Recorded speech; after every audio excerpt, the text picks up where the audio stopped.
بفرمایید. داره بفرما امراست.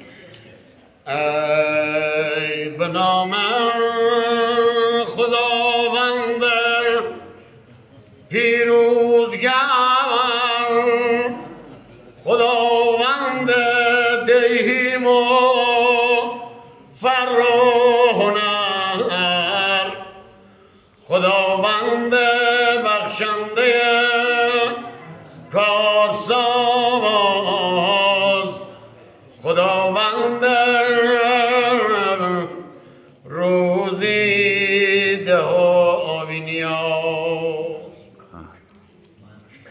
و زوی است نیک و بد و هست و میست، پرستش جز او را سزاوار نیست.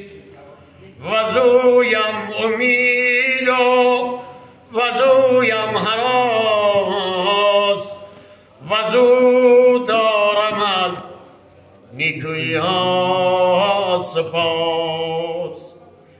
به یزدان گراییم و شادی کنیم، بکوشیم و دل زین جهان برکنیم، که اوی است جاوید و ما برگذر. تو هم آز مپرست و اندوه مخر، که ناپایدار است و ناسازگار. چنین بود تا بود این روزگار.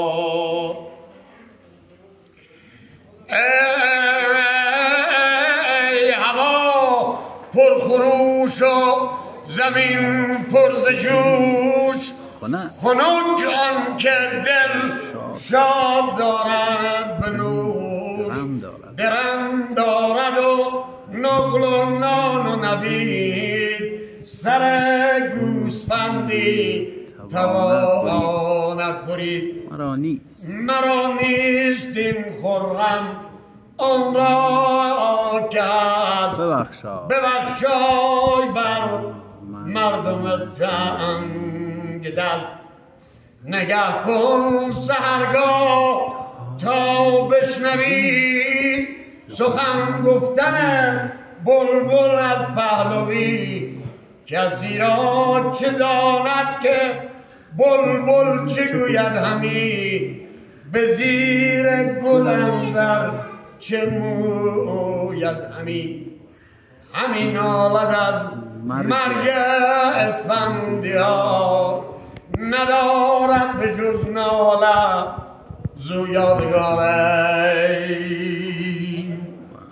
ز آواز رستم شب تیرم، بدرد دل شیر و چنگ حجب. ببینم که تا اسب اسفندیار، سوی آخر آید ورا بی سوار.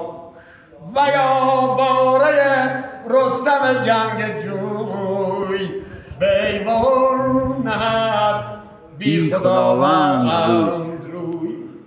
بیوان نهد بی خداوند روی. به افتخار خود. سپاس از شما. به به.